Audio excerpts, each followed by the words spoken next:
Welcome sa munting YouTube channel natin guys. Please support my videos. Like, comment and subscribe lang po mga idolo. Maraming salamat po. Story Present, Myriad World Inventory Box. Kabanata 1521. Makalipas ang isa pang 3 oras, natapos ang isa pang screening ng Titanic. Lahat ay lumabas ng sinehan na may halong damdamin. Ang 2 taong nagkita bago magsimula ang pelikula ay talagang nagkita muli sa oras na ito. Tama ka, ang taong nanood ng pelikula ni Director Robert at inirekomenda ng kanyang kaibigan ay nagkusa na sabihin sa kanyang kaibigan, ito ay talagang klasiko. Sinulyapan ng tagahanga ni Lu Xun ang kanyang dating kasintahan sa tabi niya, na bahagyang namumula ang mga mata, at pagkatapos ay sinabi sa kanyang kaibigan, hindi ako nagsinungaling sa iyo, tama. Hindi, ito ay talagang isang klasikong pelikula, sabi ng tao. Hindi masama ang pelikula ni Direk Robert, ngunit maaari lamang itong ituring na isang possible na popcorn na pelikula. Kung ikukumpara sa pelikula ni Chingshan, ito ay talagang mas malala. Kung tutuusin, hindi naman masama ang bagong pelikula ni Direk Robert. Maging ito ay ang balangkas o ang mga espesyal na epekto, ito ay isang magandang popcorn na pelikula, at lahat ay nasiyahan sa panunood nito. Gayunpaman, pagkatapos mapanood ang bagong pelikula ni Lu Xun, maraming tao ang nagbago ng isip. Mayroong maraming mga popcorn na pelikula bawat taon. Bagamat maganda ang pelikula ni Direk Robert, wala itong novelty. Okay lang manood, pero kung gusto mo talagang makahanap ng makabuluhan, siguradong madidismaya ka. Lalo na pagkatapos ikumpara ito sa Titanic, mas naging halata ang pakiramdam na ito. Ang pelikula ni Chingshan sa pagkakataong ito ay talagang maganda. Sa pelikulang ito, naniniwala ako na tiyak na maaalis niya ang titulo ng lason sa takilya. Sabi ng ex-girlfriend ng fan ni Lu Xun. Pareho silang mga tagahanga ng Chingshan, at ang Chingshan ay isa sa mga karaniwang paksa sa pagitan nila. Yes, definitely, bulalas ng lalaking fan. Ikaw. Alam ng binata na nanood noon ng pelikula ni Director Robert na hiwalay na silang dalawa, ngunit kung titignan ang kasalukuyang sitwasyon, parang may kakaiba. Gayunpaman, agad siyang nag-react at sinabing, kung ako ang tatanungin mo, misunderstanding ang breakup niyong dalawa. Hindi mo kailangang magseryoso. After watching the movie just now, I have a deep feeling. Minsan, love is really great. Hindi dapat natatalo sa maliliit na bagay na ganito. Ang fan ni Lu Xun ay tumingin sa kanyang kaibigan ng may pasasalamat, pagkatapos ay tumingin sa kanyang dating kasintahan at sinabing, I'm sorry. Impulsive ako kanina, kasalanan ko ito, nagkamali din ako, napanood niya lang ang Titanic, at naantig din siya sa pagmamahalan ng lalaki at babae na bida. Naisip niya na hindi makakasama ang lalaki at babaeng bida dahil sa kapahamakan. Hindi pagkakaunawaan lang ang nangyari sa pagitan nila ng boyfriend niya. Kung ikukumpara sa buhay at kamatayan, ito ay hindi gaanong mahalaga. Hindi naman talaga kailangan makipaghiwalay. Sa katunayan, nasa puso niya rin ang kanyang nobyo. Kung hindi, hindi na sana siya dumiretso para samahan siyang manood ng sine pagkatapos matanggap ang tawag nito. Nang marinig ang mga salita ng kanyang kasintahan, tuwang-tuwa ang lalaking tagahanga ni Lu Xun. Pumunta siya sa harap at niyakap ang kasintahan. Opisyal na silang dalawa na nagkabalikan, at ang pelikulang, Titanic, ang muling nagsama sa kanila. Salamat, Chingshan. Salamat, ang scriptwriter ng pelikulang ito. Nagpasalamat ang lalaking fan sa kanyang sarili. Hindi alam ni Huang Feng at Lu Xun na dahil sa pelikulang ito, isang grupo ng mga mag-asawa ang talagang nagkita-kita. Kung alam lang nila, sobrang saya sana nila. Sa Earth, ang pelikulang, Titanic, ay nakaantig din sa hindi mabilang na mga kabataang lalaki at babae. Ito ay nakakuha ng kanilang mga luha at nagdulot ng pananabik ng hindi mabilang na mga tao para sa pag-ibig. At ang ganitong uri ng impluensya ay unti-unting nagsimulang muling lumitaw sa mundong ito. Ang Titanic ay nakakakuha ng mas maraming magagandang review. Lahat ng tao sa internet ay nagbigay ng mataas na marka sa pelikula. Ang mga lumabas sa sinehan ang unang nagbahagi ng kanilang karanasan sa panunood ng pelikula online ng may kasabikan. Ayaw nilang makakita ng ganitong klasikong pelikula na nakabaon. Dapat mas maraming tao ang makakita, hindi tulad ngayon, na konti lang ang screening. Sa makatuwid, ang pelikulang ito ay nagsimulang maging tanyag sa internet sa ilalim ng rekomendasyon ng mga taong ito. Parami ng parami ang nakakaalam tungkol sa pagkakaroon ng pelikulang ito, at sa mga website ng propesyonal na pagsusuri ng pelikula, tumaas ang bilang ng mga taong nag-rate sa pelikula. Sa bandang hating gabi, ang bilang ng mga taong nag-rate sa pelikula ay lumampas sa 50,000. Higit sa lahat, kahit na 50,000 tao na ang nag-rate sa pelikula, ang score ng pelikula ay kasing taas pa rin ng 9.7. Walang halatang pagbaba ng score. Ito ay isang nakakatakot na marka, at napukaw din ito ang pagkamausisa ng hindi mabilang na mga tao. Dahil, sinumang nakapanood ng pelikulang ito ay gagamit ng salitang classic para ilarawan ito, na naging dahilan upang hindi mabilang na mga tao ang gustong pumunta sa sinehan para makita kung ano ang classic na pelikulang ito. Sa kabaligtaran, ang bagong pelikula ni Direktor Robert ay mayroon lamang score na 7 sa internet. Bukod dito, habang tumataas ang bilang ng mga taong nag-rate sa pelikula, ang marka ay nagpakita ng karagdagang takbo ng pagbaba. Sa marami sa mga review, marami rin ang pamuna sa babaeng lead. Pakiramdam nila ay wala siyang silbi sa pelikula, at hindi man lang siya gumanap bilang isang florera. Isa itong malaking kabiguan. Kung si Xinyu ay hindi mamamayan ng Fengyu, mas marami ang pumupuna sa kanya. Pagkatapos ng hating gabi, maraming tao na nagbigay pansin sa takilya ng pelikula ang naghihintay sa paglabas ng mga numero sa unang araw. Paano na? Kumusta ang box office? Paano ang reputasyon ng pelikula? Tanong ni Robert sa kanyang katulong.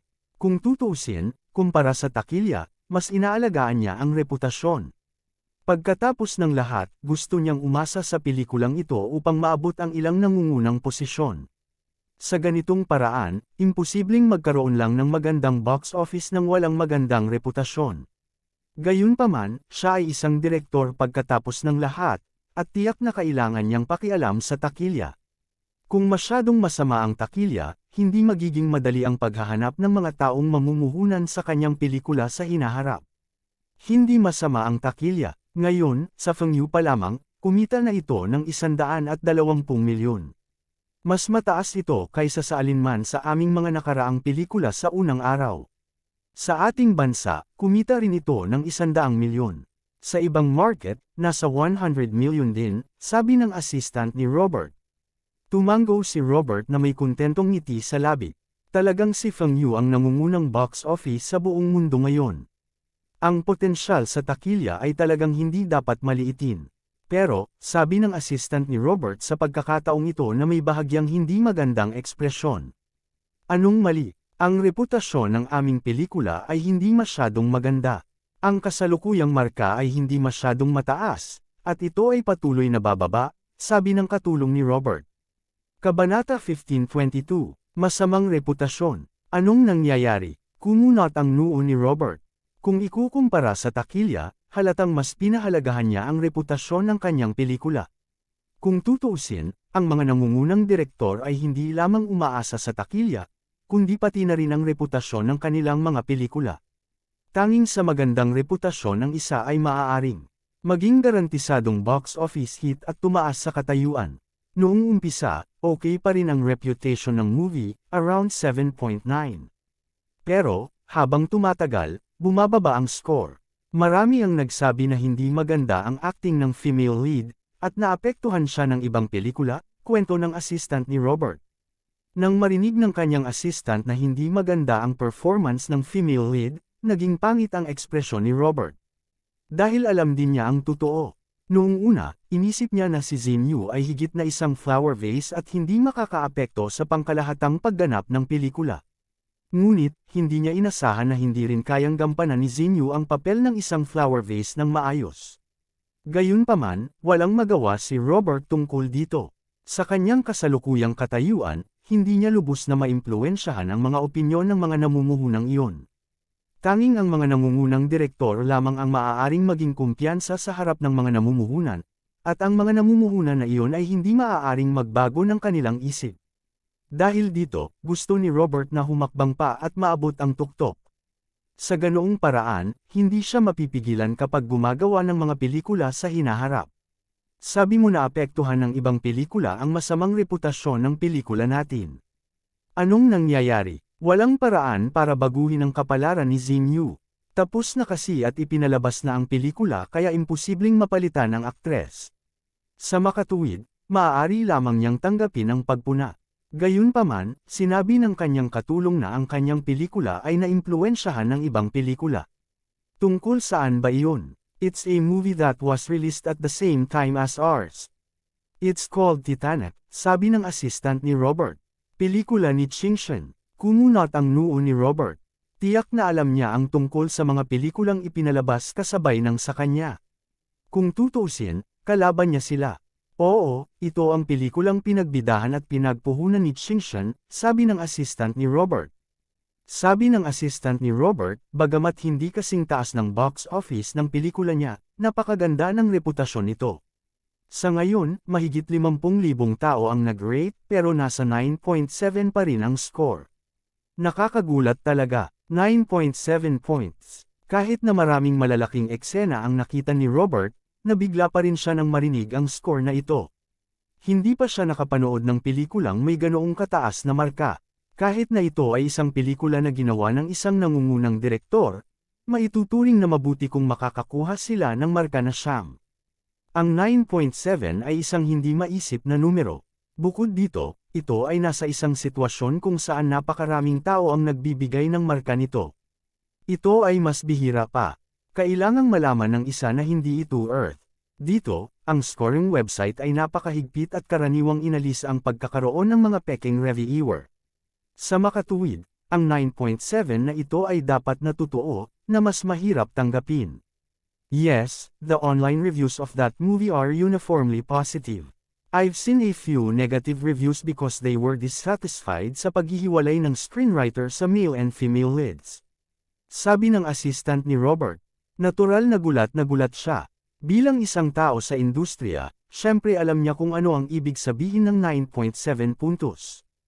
Ito ay hindi kasing simple ng isang klasiko, ito ay isang himala. At saka, maraming tao ang nanood ng dalawang pelikula ng sabay-sabay at pinuri ang Titanic, sa internet, pero minamaliit kami. Kaya naman bumagsak ng husto ang reputasyon ng pelikula namin, sabi ng assistant ni Robert. Medyo hindi maganda ang ekspresyon ni Robert. Noong una, hindi niya ito isinasa puso dahil ang pelikula niya ay ipinalabas kasabay ng pelikula ni Lu Xun. Naisip niya na ang bagong pelikula ni Lu Xun ay tiyak na hindi makakaparehas sa kanya. Gayunpaman, hindi niya inaasahan na matatalo ang kanyang pelikula in terms of reputation kahit nanalo ito sa takilya. Bukod dito, napakalaki ng agwat sa pagitan ng reputasyon ng dalawang pelikula. Kasabay nito, kung ang pelikula ni Lu Xun ay may magandang reputasyon, tiyak na mas maraming oras ng palabas at mas maraming tao ang nanonood nito. Sa ganitong paraan, mahirap sabihin kung ang kanyang pelikula ay palaging mauuna sa pelikula ni Lu Xun sa takilya.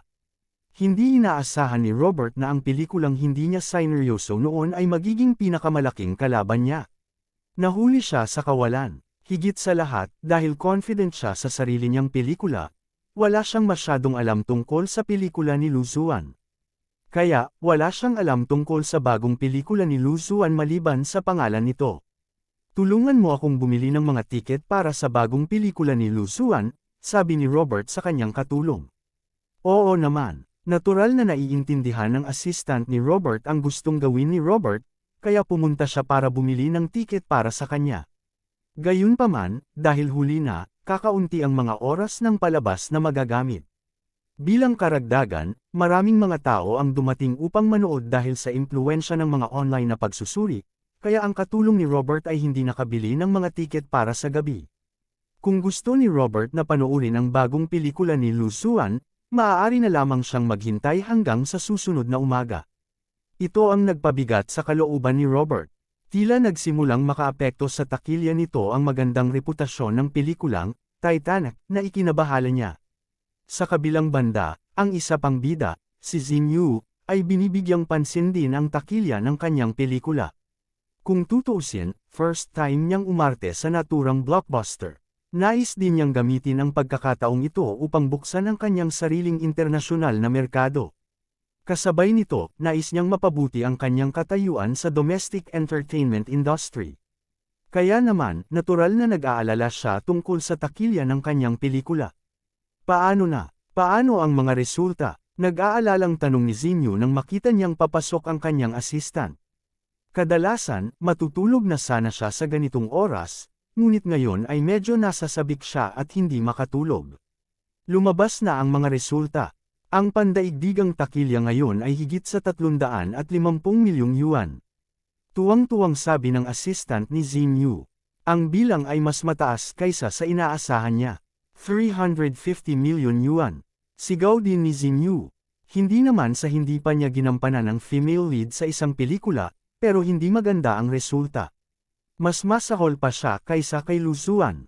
Ang box office ng kanyang pinakamahusay na pelikula ay 300 milyong yuan lamang. Noong panahong iyon, nagdaos pa ng celebration party ang buong crew, at ipinagmamalaki niya ito sa mahabang panahon. Pero ngayon, sa loob lang ng isang araw, ang kabuuang box office ng best movie niya ay higit pa sa kabuuang box office ng dati niyang pelikula. Paanong hindi masasabik si Zinyu? Tila nakita niya ang eksena ng kanyang pelikula na isang malaking hit, at umaasa sa pelikulang ito upang makapasok sa internasyonal na merkado. Medyo namula ang mukha ni Zinyu dahil sa kanyang excitement. Kabanata 1523. Yeah, I didn't expect that the box office would be so high.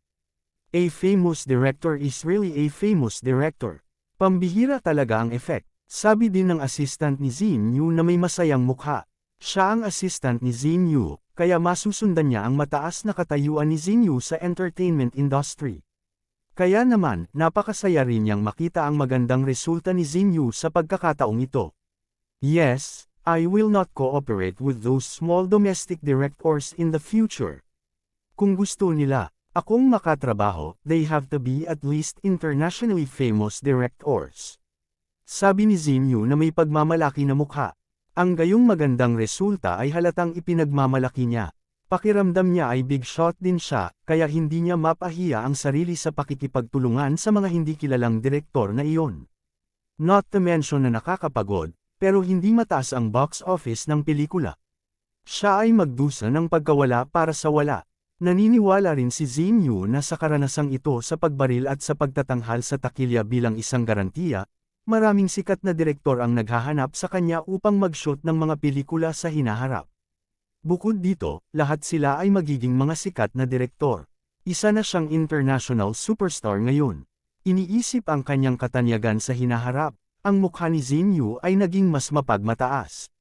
Bigla siyang parang may naisip at sinabing, nga pala, kamusta ang pelikula ni Qingshen?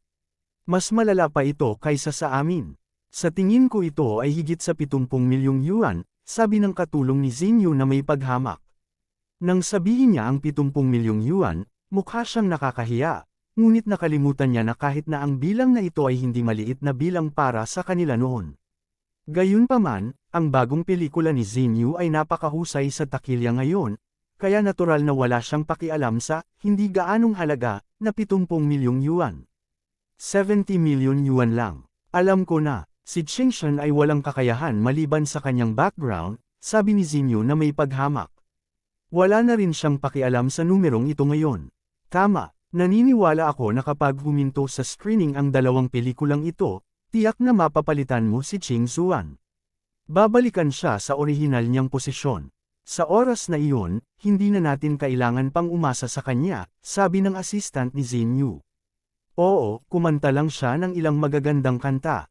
Hindi na niya talaga alam kung sino siya, Zinyu said. Sinabi ni Zinyu, kapag nalaman ng lahat ang mga resulta sa takilya ng dalawang pelikulang ito, sa palagay ko ay hindi na siya magkakaroon ng mukha para tawagin ang kanyang sarili na isang superstar. Sa pagsasalita tungkol sa mga superstar, si Zinyu ay may malabong pananabik sa kanyang mukha. Iyon ang pinakamataas na posisyon sa entertainment industry. Malayo-layo pa rin siya sa posisyong iyon, ngunit sa tulong ng pelikulang ito, tiyak na mapapalapit siya sa posisyong iyon. Pagdating ng panahon, magpe-file pa siya ng ilan pang mga gawa ng mga sikat na direktor at maayos na niyang makakaakyat sa posisyong iyon. Tama, kapag dumating ang oras na iyon, lahat ng tao sa Phoenix Feather Nation ay kailangang tretuhin tayo ng may paggalang. Sabi ng assistant ni Zinyu. Sabi nga sa kasabihan, nagsama-sama ang mga ibon ng balahibo. Ang katulong ni Xinyu ay may parehong personalidad sa kanyang amo. Ngayon, pareho silang medyo mayabang. Tuturuan ko ng leksyon ng mga taong nagbigay ng hirap sa akin noon. Hindi lihim na si Xinyu ay may masamang reputasyon sa entertainment industry, napakaraming bituin, lalo na ang mga mas makapangyarihan sa kanya, ang humahamak sa kanya at hindi magiging mabait sa kanya sa lahat ng oras. Ngayong naisip ni Xinyu na siya ay magiging isang international superstar, iniisip niya kung paano maghayganti. Kinaumagahan, maraming entertainment media ang nag-ulat ng mga resulta sa takilya ng ilang pelikula na ipinalabas kahapon. Sa kanila, ang pelikula ni Direk Robert at ang Titanic, nilusuan ang pinakamaraming naiulat. Ang una ay nagkaroon ng napakataas na box office, habang ang huli ay may napakagandang reputasyon. Tulad ng para sa iba pang mga pelikula, ang mga ito ay walang alinlangan na kumpi ng kanyan sa harap ng dalawang pelikulang ito. Ang mga mamamahayag na inayos ng maaga ni Xinyu ay gumaganap ng isang tiyak na papel. Lahat sila ay nagulat sa imported na pelikula ni Direk Robert nang walang pagpipigil.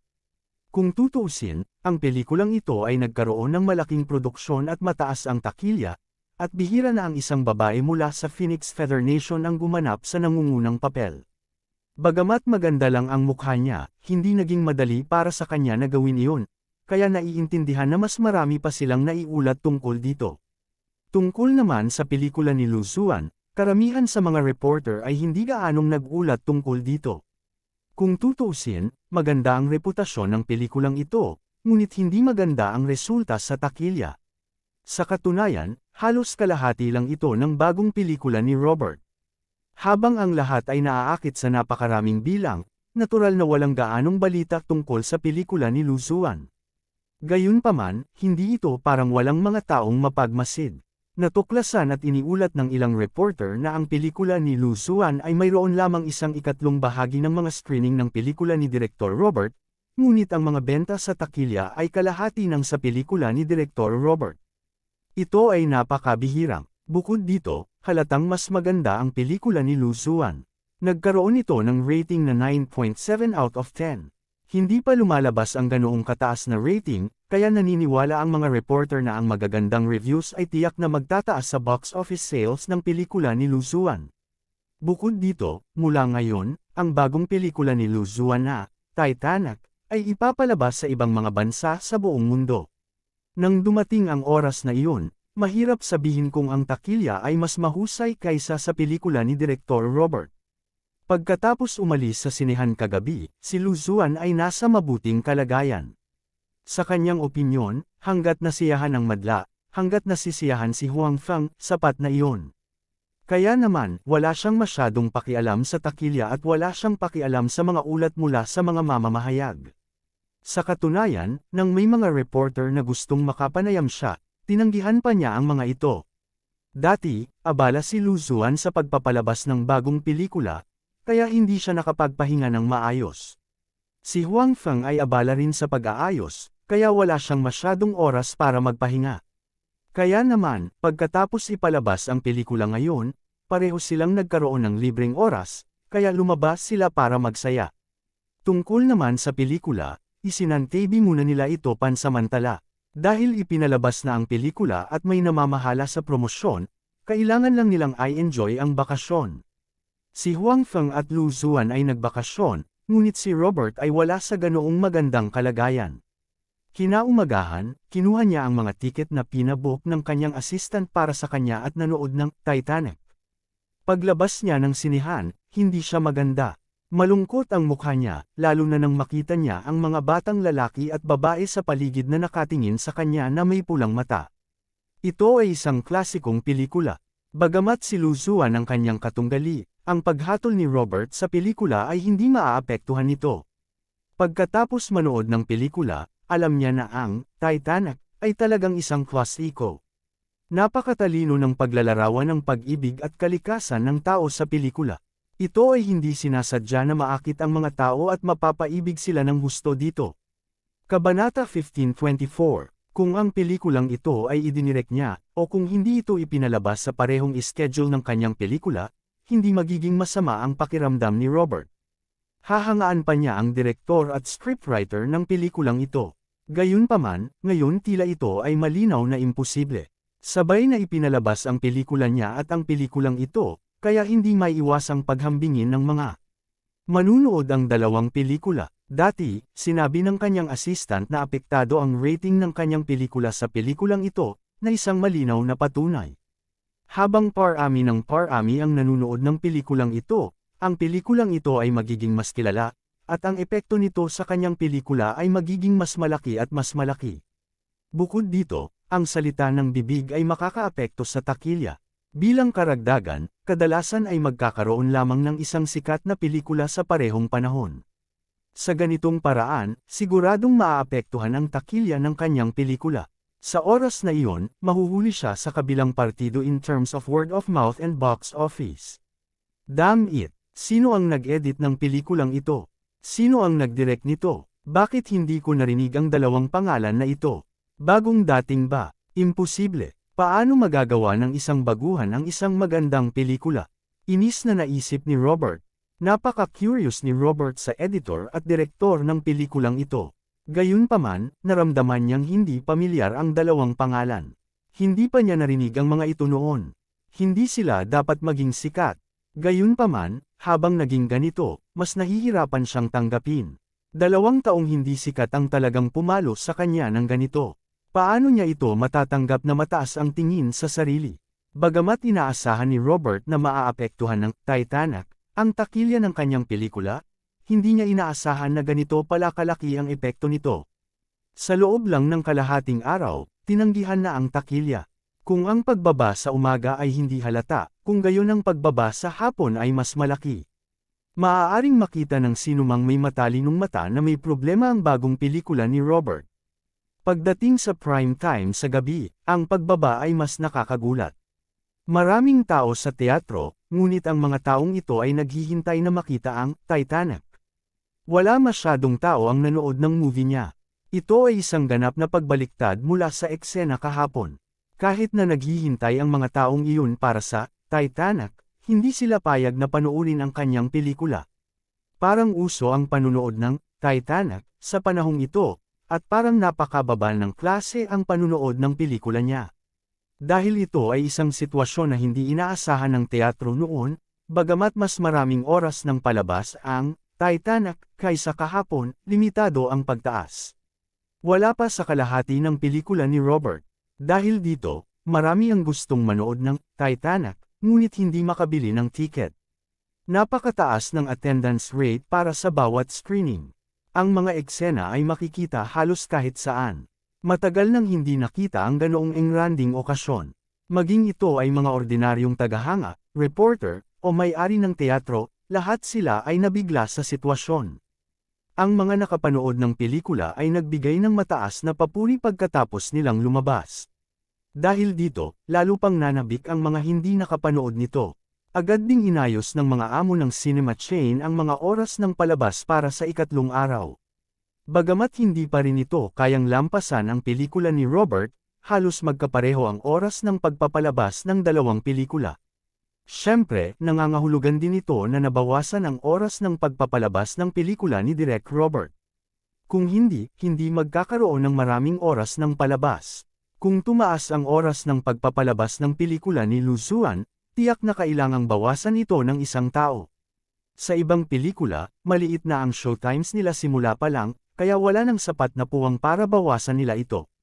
Sa makatuwid, maaari lamang nilang bawasan ang pelikula ni Direktor Robert. Ang sitwasyong ito ay labis na ikinagalit ni Robert, ngunit wala siyang magawa dahil ang reputasyon ng kanyang pelikula ay hindi kasing ganda ng Titanic.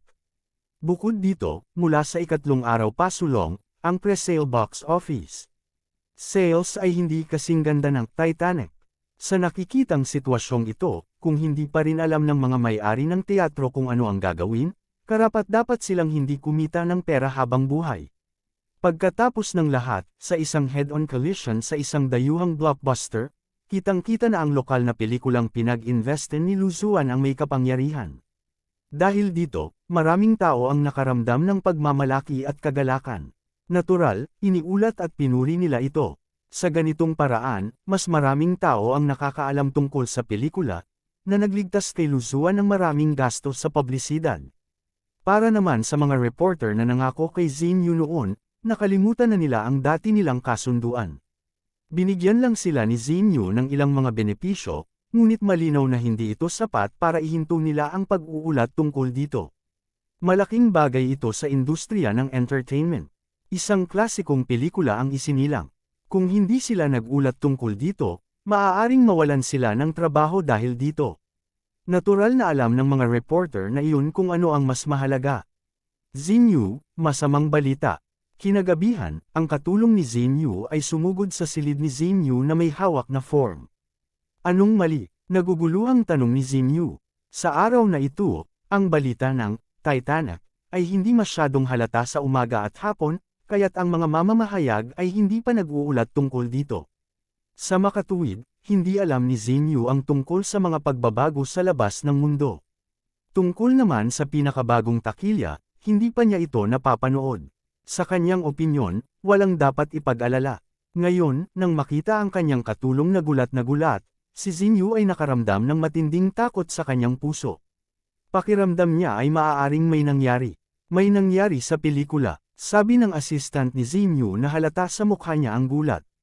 Anong mali? Sabay tanong ni Xinyu. Para sa kanya, ang pelikula ang pinakamahalagang bagay ngayon. Tiyak na ayaw niyang mangyari ang anumang aksidente. Ang pelikulang pinagbidahan mo ay may malinaw na pagbaba sa reputasyon at benta sa takilya. Sabi ng assistant ni Xinyu. Ang rating sa internet ay 6.5 na ngayon, at ang benta sa takilya ngayon ay mas mababa kaysa kahapon. Maaaring wala pang 100 milyong yuan. Paano ito posible? Tanong ni Xinyu na nakakunot ang noo. Kahapon, hindi nila pinansin ng kanyang assistant ang reputasyon ng pelikula.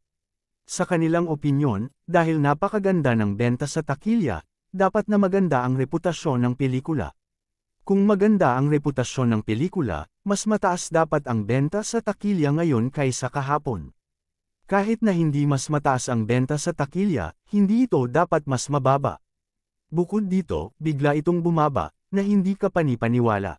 Kabanata 1525, hindi matanggap ni Xinyu ang sinabi ng kanyang assistant. Sa isip niya, dapat tumataas ang box office ng pelikula niya ngayon. Paano ito bumababa? Kahit na ito ay bababa, ito ay dapat na pagkatapos ng ilang araw. Nagsimula itong bumaba ngayon. Masyadong mabilis iyon. Totoo naman, higit pa rito, mas mababa pa ang screening ng pelikula natin bukas kaysa ngayon, kwento ng kanyang assistant. Anong kalokohan ang nangyayari? Ang masamang balita pagkatapos ng masamang balita ay halos mabaliw kay Xinyu.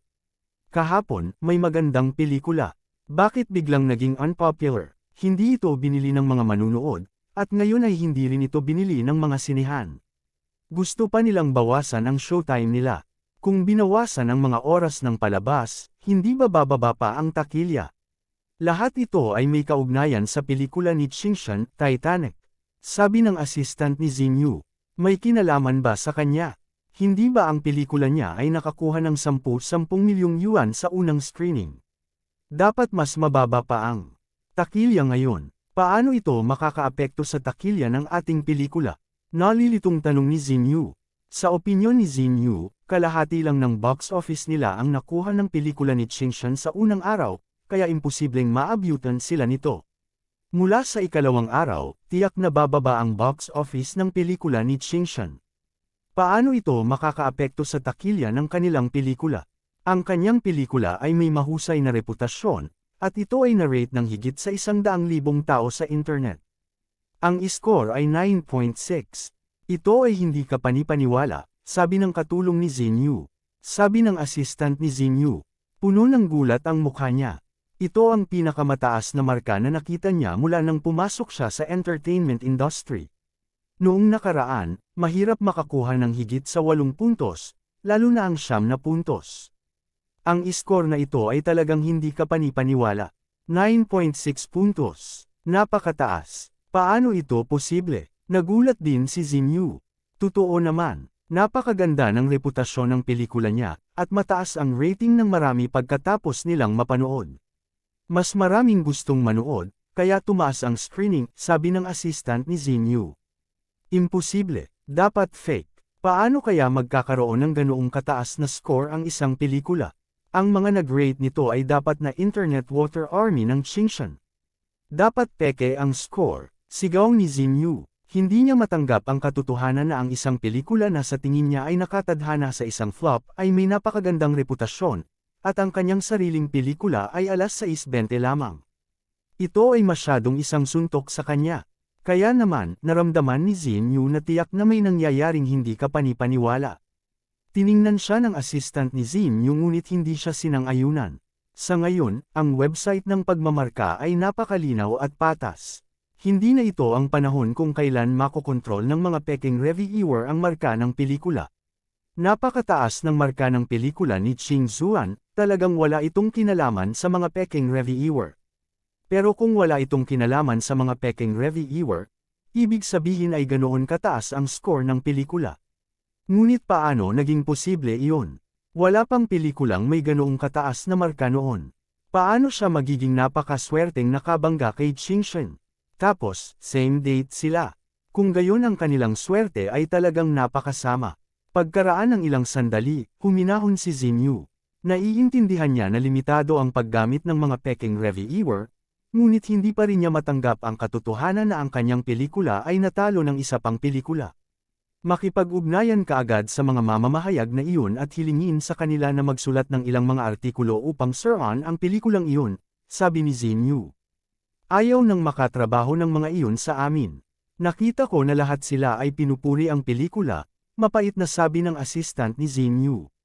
Mapait na sinabi ng assistant ni Xinyu, sa katunayan, lahat ng entertainment reporter ay nagsusulat ng mga artikulo na nagsusuri sa pelikula at pinupuri ito. Halos walang nagsasalita ng masama tungkol dito. Paano magiging ganito? Namutla ang mukha ni Xinyu. Bigla siyang nakaramdam ng kawalan. Noong una, naisip niya na kaya niyang talunin si Ching Zuan sa tulong ng prestihiyo at kakayahan ng isang kilalang direktor sa mundo. Naisip niya na maaari niyang taasan ang kanyang katayuan sa Phoenix Feather Country at kahit na samantalahin ang pagkakataon na makapasok sa internasyonal na merkado. Gayunpaman, hindi niya inaasahan na muli siyang matatalo kapag kaharap si Ching Zuan. Sa katunayan, siya ay ganap na natalo. Bagamat nangunguna pa rin sa takilya ang kanyang pelikula, alam niya na sa kasalukuyang usok, magiging madali para sa pelikula ni Ching Zuan na malampasan ang pelikula niya. Tama ang tansya ni Xinyu. Sa ikatlong araw, nalampasan na ng pelikula ni Ching Zuan ang pelikula ni Xinyu sa mga tuntunin ng benta sa takilya.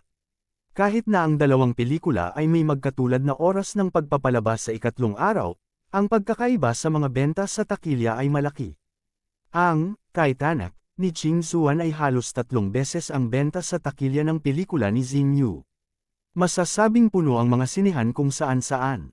Hindi lang nalampasan ng takilya ng Titanic, ang bagong pelikula ni Direk Robert sa Phoenix Feather Country, kundi naging dahilan din ito para muling tumaas ang oras ng pagpapalabas ng Titanic ng mga amo ng mga sinehan. Natural na naging biktima na naman ang pelikula ni Direk Robert. Sa puntong ito man ay sa mga tuntunin ng reputasyon, takilya, o oras ng screening, ang pelikula ni Ching Zuan ay nalampasan ang pelikula ni Xinyu. Ito ay isang ganap na pagbaliktad, at tumagal lamang ng 3 araw si Ching Zuan upang makumplito ang pagbabalik na ito. Ang mas ikinagulat ng mga tao ng Phoenix Feather Country ay ang pelikulang Titanic ni Ching Zuan ay hindi lang sikat sa Phoenix Feather Country, kundi pati na rin sa ibang mga bansa. Patuloy na tumataas ang box office nito, at napakaganda ng reputasyon nito. Lalo nitong ikinagulat ang mga tao sa Phoenix Feather Country. Kasabay nito, mas maraming tao ang gustong makakita kung ano ang pelikulang nagbigay karangalan sa entertainment circle ng Phoenix Feather Country. Nais nilang suportahan ito habang sila ay naruroon. Dahil dito, napuno ng pagkahumaling sa pelikula ang buong Phoenix Feather Country. Makikitang pinag-uusapan ng mga kabataang lalaki at babae ang plot ng pelikula sa lahat ng dako. 4 o 5 beses pa nga itong napanood ng ilang kabataang lalaki at babae. Unti-unting tumataas din ang box office ng pelikula. Sa lalong madaling panahon, sinira nito ang box office record. Higit pa rito, walang mga palatandaan ng paghinto nito. Nagulat ang buong entertainment circle sa biglang paglabas ng pelikula.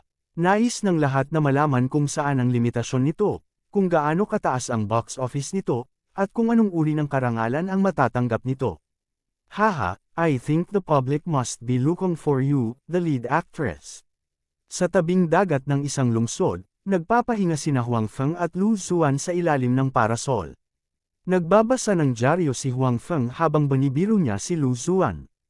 Hindi inaasahan ni Huang Feng na ang klasikong pelikulang ito, na tinanggap ng husto sa Earth, ay magiging matagumpay sa space-time na ito.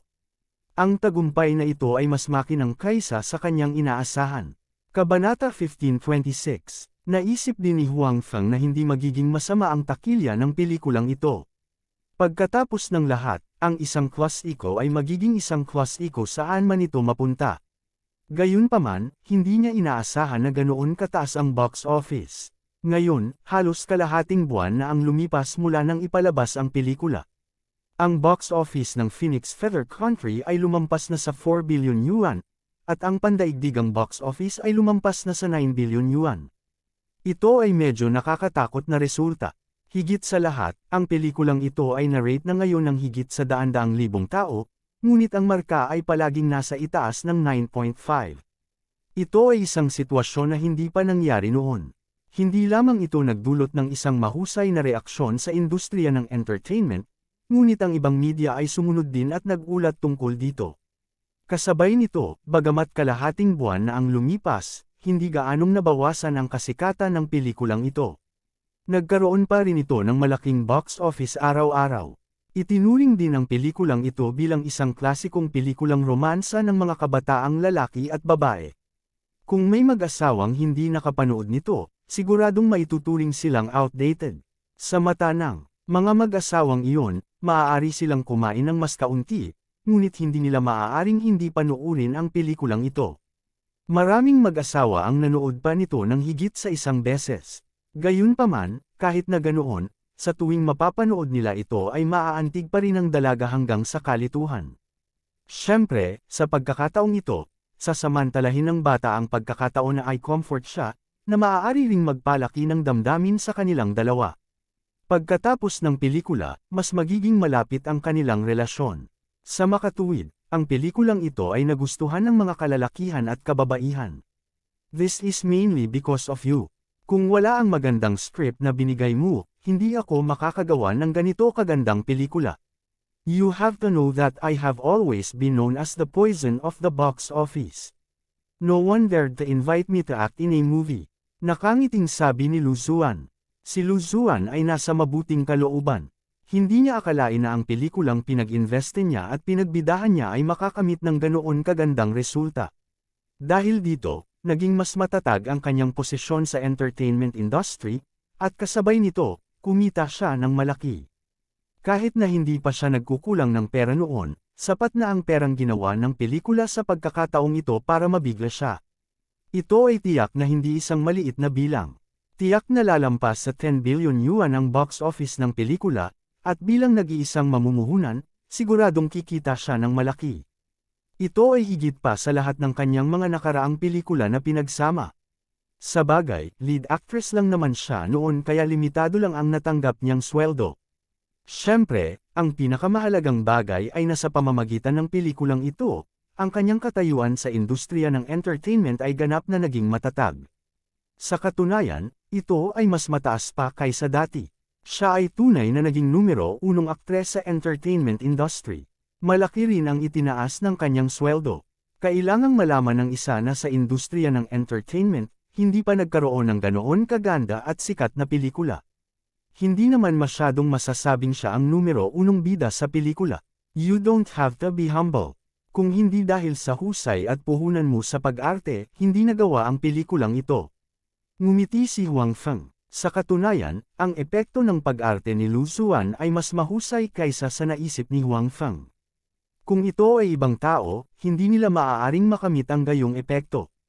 Sa tingin ko ang pinaka-nagsisisi at nalulungkot ngayon ay marahil si Direktor Robert na pumalit sa iyo noon, nakangiting sabi ni Huang Feng. Malamang, ngumiti din si Lu Zuan.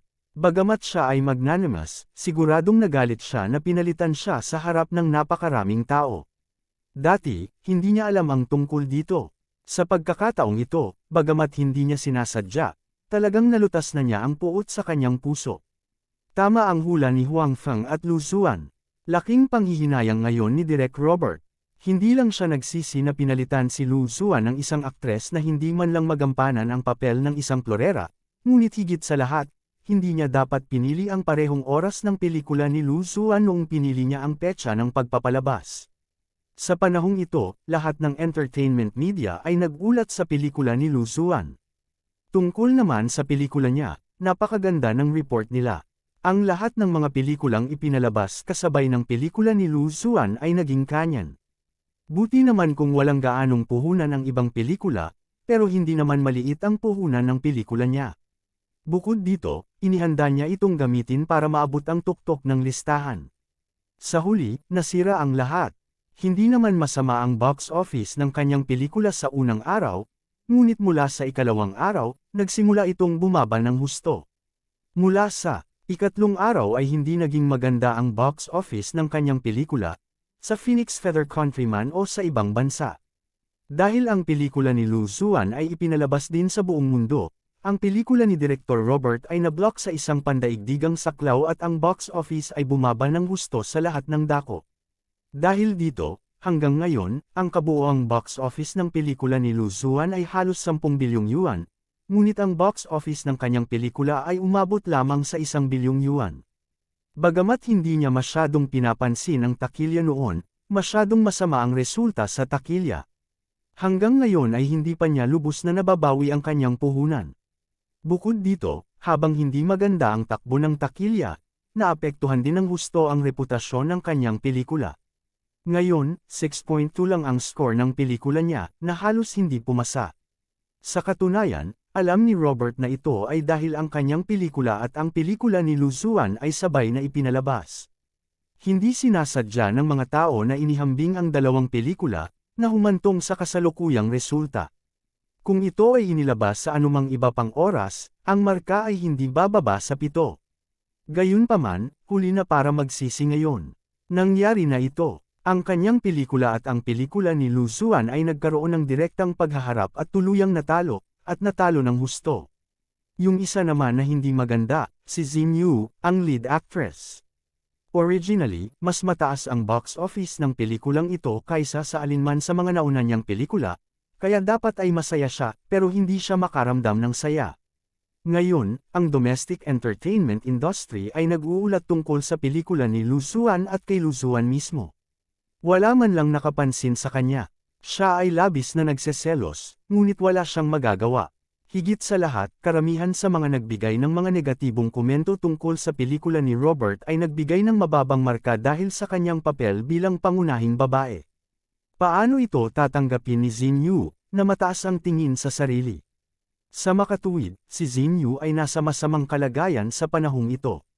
Dumating pa nga ang ilang reporter na gustong manood ng palabas para interviewin siya at tinanong siya kung ano ang tingin niya sa kanyang bagong pelikula na ganap na natalo ni Lu Zuan. Ano kayang naiisip niya? Hindi na makapaghintay si Xin Yu na patayin si Lu Zuan. Hindi niya inaasahan na pagkatapos niyang sipin si Lu Zuan sa cast, si Lu Zuan ay gagawa ng mas malaking plano. Siya ay ganap na natalo ni Lu Zuan. Matapos mapalampas ang magandang pagkakataon, magiging napakahirap para sa kanya na malampasan si Lu Zuan sa hinaharap. Dahil dito, si Xin Yu ay nasa masamang mood kamakailan. Dati, mahilig siyang tumambay sa harap ng mga kamera at dagdagan ang exposure, pero ngayon, sumasakit ang ulo niya sa tuwing nakikita niya ang mga reporter na iyon. Iniwasan niya ang mga ito sa lahat ng oras, na para bang gusto niyang kalimutan siya ng mga ito. Habang nagpapalabas pa ang pelikula, natapos na rin ni Huang Feng at Lu Zuan ang kanilang bakasyon. Sa sandaling lumitaw si Lu Zuan sa harap ng publiko, nakatanggap siya ng maraming atensyon. Ngayon, ordinaryong madlaman ito o media, lahat sila ay masyadong interesado kay Lu Zuan at gustong malaman ang higit patungkol sa kanya. Sa makatuwid, si Lu Zuan ay napakabisi sa kanyang pagbabalik. Kung tutuusin, namuhunan siya at nagbida sa pelikulang ito, kaya binigyan niya ito ng malaking kahalagahan. Bagamat sikat pa rin ito ngayon, hindi na ito kasing sikat ng dati, kaya sumali rin si Lu Zuan sa promotion team, umaasang muling sumikat ang pelikula. Si Huang Feng ay mayroon ding sariling mga bagay na dapat gawin. Noong una, pinaplano niyang mag-set up ng isang industriya sa space-time na ito, ngunit ngayon, bigla niyang nalaman na magiging sikat din dito ang mga classic na pelikula sa Earth. Ngayon, naglabas lang siya ng isang pelikula, at mayroon itong 10 bilyong benta sa takilya. Ang bilis ng kita ng pera ay mas mabilis kaysa sa ibang mga industriya. Dahil dito, nagsimulang tunguhin ni Huang Feng ang industriyang ito. Nag-set up din siya ng isang entertainment company sa space-time na ito. Pagkatapos noon, naghanda siyang magdala ng ilang klasikong TV at mga script ng pelikula mula sa Earth sa space-time na ito. Hindi man ito maaaring maging kasing puri ng Titanic, dapat itong kumita ng malaki. Hindi mahalaga kung saang espasyo-oras, ang industriya ng entertainment ay lubhang kumikita. Sa suporta ng ilang malalaking shot, hindi nahirapan si Huang Feng sa pag-set up ng anumang kumpanya. Sa makatuwid, ang kumpanya ng pelikula at telebisyon ay naitatag ng maayos.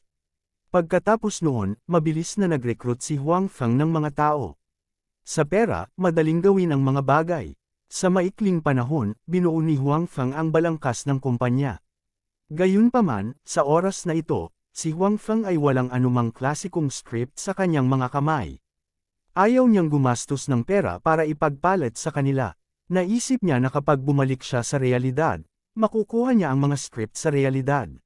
Sa makatuwid, ngayon ang kumpanya ng entertainment ay normal lamang na gumagana at kumukuha ng ilang mga pelikulang mababa ang budget. Kung talagang gusto niyang ipakita ang kanyang lakas, kailangan niyang maghintay hanggang bumalik si Huang Feng sa realidad. Pagkatapos noon, naging abala si Huang Feng sa layout sa space-time na ito. Maraming bagay ang dapat gawin, at abala si Lu Zuan sa publisidad ng pelikula. Maraming bagay ang dapat gawin, ngunit patuloy din silang nakipag-ugnayan at mas naging malapit ang kanilang relasyon. Mabagal na lumipas ang oras. Nang makitang darating ang isang taon, mas malapit ang relasyon ni Huang Feng at Lu Zuan. Hindi gaanong naiiba ang dalawa sa mga ordinaryong mag-asawa. Gayunpaman, hindi naisip ni Huang Feng kung paano ipapaliwanag ang kanyang mga bagay kay Lu Zuan. Sa taong ito, mabilis na umunlad si Lu Zuan. Bilang karagdagan sa script na ibinigay sa kanya ni Huang Feng, nag-shoot din siya ng isang pelikula. Hindi man kasing ganda ng Titanic, ang box office, napakaganda rin ito. Dahil dito, naging mas matatag ang kanyang posisyon. Si Lu Zuan ang pinuno ngayon ng mga superstar sa Phoenix Feather Country. Gayunpaman, ang kanyang layunin ay hindi upang kumita ng mas maraming pera. Sa makatuwid, kahit na bumuti ang kanyang katayuan, hindi siya kumuha ng masyadong maraming mga ad. Sa halip, unti-unti siyang naglaho sa paningin ng mga tao. Kabanata 1527. Aalis ka. Tinitigan ng mabuti ni Lu Zuan si Huang Feng at nagtanong. Bagamat dati nang ipinahayag ni Huang Feng na aalis siya sa malapit na hinaharap, hindi inaasahan ni Lu Zuan na darating ang araw na ito ng ganoon kaga. Bukod dito, hindi pa rin niya alam kung saan pupunta si Huang Feng. Sa katunayan, sa nakalipas na taon o higit pa, si Lu Zuan ay walang anumang pagdududa tungkol sa pagkakakilanlan ni Huang Feng. Halimbawa, hindi niya alam kung saan nanggaling si Huang Feng o kung sino ang nasa kanyang pamilya, kaya medyo natarante siya. Gayunpaman, pagkatapos magtanong kay Huang Feng ng ilang beses, hindi na nagsalita si Huang Feng, kaya hindi na muling nagtanong si Lu Zuan. Malinaw, ayaw pag-usapan ni Huang Feng ang bagay na ito. Naisip din ni Lu Zuan na si Huang Feng ay isang ulila, kaya ayaw niyang pag-usapan ang paksang ito. Pero ngayon, parang hindi naman ganoon ang sitwasyon. Oo, tumango si Huang Feng. Sa katunayan, halos isang taon na siya sa espasyong ito, kaya agad siyang mag-teleport. Gayunpaman, pagkatapos umalis, nais ni Huang Feng na magpaalam kay Lu Zuan. Dahil sa taong ito, pareho silang may dapat gawin, lalo na si Lu Zuan. Sikat na siya ngayon, kaya natural, marami pa siyang dapat gawin. Kamakailan lamang ay dahan-dahan siyang nagpahinga at nagsimulang kusa na mawala sa paningin ng publiko. Kaya naman, ang dalawa sa kanila ay hindi nagkaroon ng maraming pagkakataon na magkita noon. Ang relasyon sa pagitan ng dalawa ay palaging nasa isang hindi maliwanag na yugto, at hindi sila gumawa ng isang hakbang pasulong upang kumpirmahin ang kanilang relasyon. Dahil dito, natural na ayaw sabihin ni Huang Feng kay Lu Zuan ang kanyang sikreto. Ngayong aalis na siya, hindi alam ni Huang Feng kung pupunta siya sa espasyong ito sa hinaharap. Tungkol sa relasyon ni Huang Feng at Lu Zuan, panghihinayang lang ang naramdaman ni Huang Feng. Pwede bang wag kang pumunta? Tumingin si Lu Zuan kay Huang Feng na may pananabik na mga mata at sinabi. Hindi, umiling si Huang Feng. Nang matapos ang oras ng teleportation, kailangan na niyang umalis. Ito ay hindi isang bagay na maaari niyang baguhin. Saan mo balak pumunta? Tanong muli ni Lu Zuan. Napakalayo ng lugar. Tumangala si Huang Feng sa malayo at sinabing, baka hindi na ako pumunta rito sa hinaharap. Bagamat pagkatapos ng pag-upgrade ng storage box, maaaring muling ipasok ni Huang Feng ang puwang na napuntahan niya noon, kailangan lang niyang gumastos ng pera. Gayunpaman, kung walang espesyal, malinaw na hindi siya mag-teleport ng random. Kung tutuusin, may limitasyon ang teleportation. Kinailangan itong itago ni Huang Feng upang maiwasan ang anumang aksidente sa katotohanan kung saan hindi siya makatakas sa ibang mga espasyo. Dahil dito, hindi basta-basta mag-teleport si Huang Feng kung walang espesyal. Siyempre, okay pa rin na mag-teleport ng isang beses o dalawang beses. Hindi ka na babalik. Sinabi ni Lu Zuan na may nanginginig na boses, wala bang bagay dito na hindi mo maiiwan? Sa pagtingin sa ekspresyon ni Lu Zuan, naunawaan ni Huang Feng ang kanyang iniisip. Gayunpaman, sa oras na ito, walang gaanong oras na natitira para sa kanya. Maraming bagay ang hindi niya maipaliwanag kay Lu Zuan. Meron, matapat na sinabi ni Huang Feng, ikaw iyon. Si Lu Zuan talaga ang taong ayaw umalis ni Huang Feng. Hindi siya nagsinungaling tungkol dito, at hindi na kailangang magsinungaling kay Lu Zuan. Nang marinig ito ni Huang Feng, naging mas maganda ang ekspresyon ni Lu Zuan. Sinabi niya, kung gayon bakit ayaw mong bumalik? I have a special reason. I can't help it, sabi ni Huang Feng. Anong espesyal na dahilan? Hindi mo ba masabi sa akin? Tanong ni Lu Zuan. Ilang beses na niya itong tinanong kay Huang Feng, ngunit hindi pa sinabi ni Huang Feng sa kanya. Nag-alinlangan si Huang Feng at sinabing, ito ay isang sekreto. Maaari mo bang tulungan akong ilihim ito? Nang makitang tumanggaw si Lu Zuan, sinabi ni Huang Feng, hindi ako mula sa mundong ito. Alam kong hindi ito kapanipaniwala, ngunit ito ang katotohanan. Ngayon, oras na para umalis ako. Dinilat ni Lu Zuan ang kanyang mga mata at hindi makapaniwalang tumingin kay Huang Feng. Hindi niya inaasahan na sasabihin ni Huang Feng ang ganoong bagay. Pakiramdam niya ay naghahanap si Huang Feng ng dahilan para magsinungaling sa kanya. Hindi ka naniniwala sa akin. Nakita ni Huang Feng ang ekspresyon ni Lu Zuan at alam niyang hindi siya naniniwala sa mga sinabi nito.